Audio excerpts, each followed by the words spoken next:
Buenos días, compañeros y alumnos.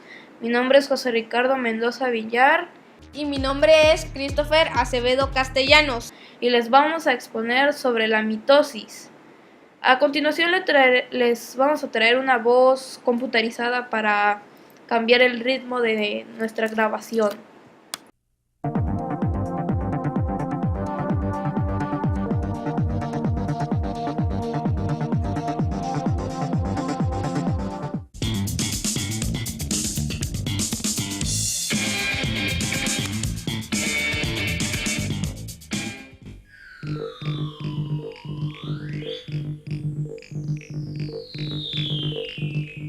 Hay juegos en donde los resultados son impredecibles.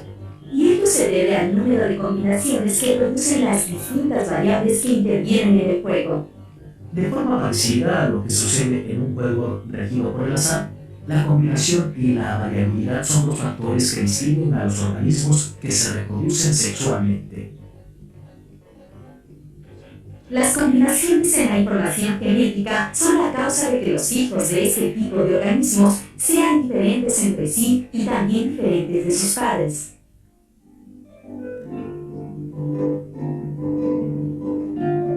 Las especies que se reproducen de forma sexual son aquellas en las cuales se requieren dos progenitores, un macho y una hembra. Tanto el macho como la hembra cuentan con células especializadas en la reproducción.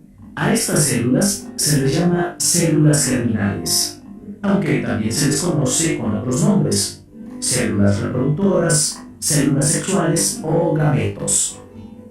Existen dos tipos básicos de células germinales: el óvulo y el espermatozoide. Los óvulos son las células germinales femeninas, mientras que los espermatozoides son las células germinales masculinas. Las células germinales solo pueden reproducirse a través de un proceso que recibe el nombre de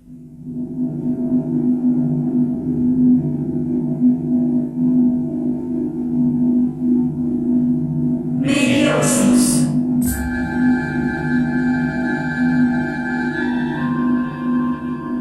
La meiosis, que nada tiene que ver con el miedo o el terror, es un mecanismo especializado de división celular propio de los organismos que efectúan la reproducción sexual. Pero antes de conocer detalladamente este proceso, es preciso hacer una breve parada en nuestro camino.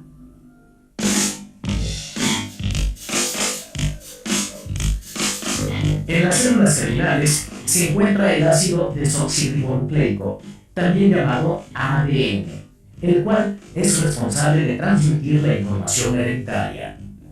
Además de que contiene las características genéticas de un organismo, el ADN lleva inscritos los rasgos distintivos de la especie a la cual pertenece un individuo.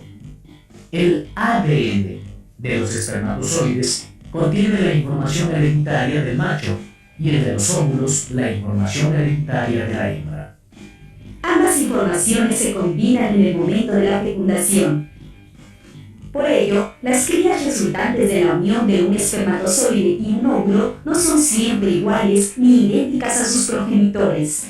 Las células germinales, es decir, los espermatozoides y los óvulos, contienen cromosomas, esos organelos responsables de transmitir la información hereditaria.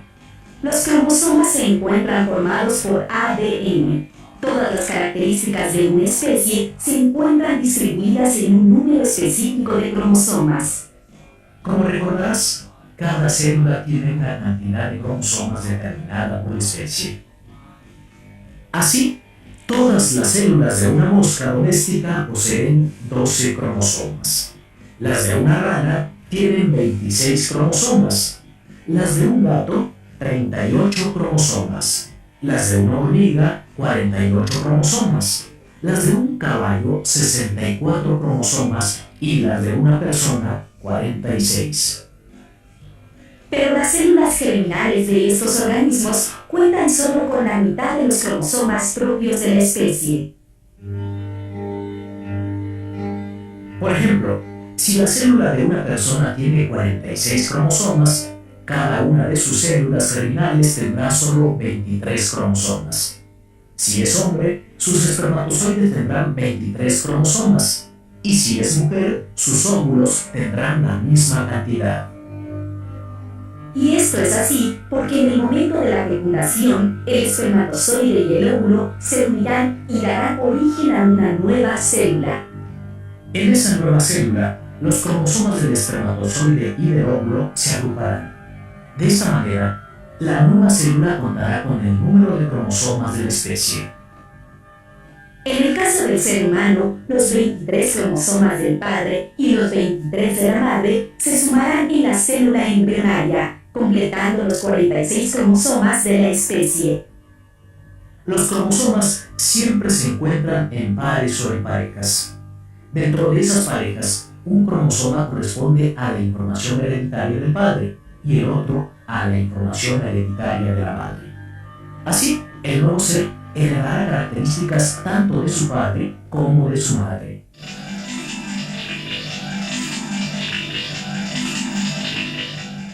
La palabra meiosis significa reducción. Y la reducción de los cromosomas es precisamente una característica esencial de este proceso.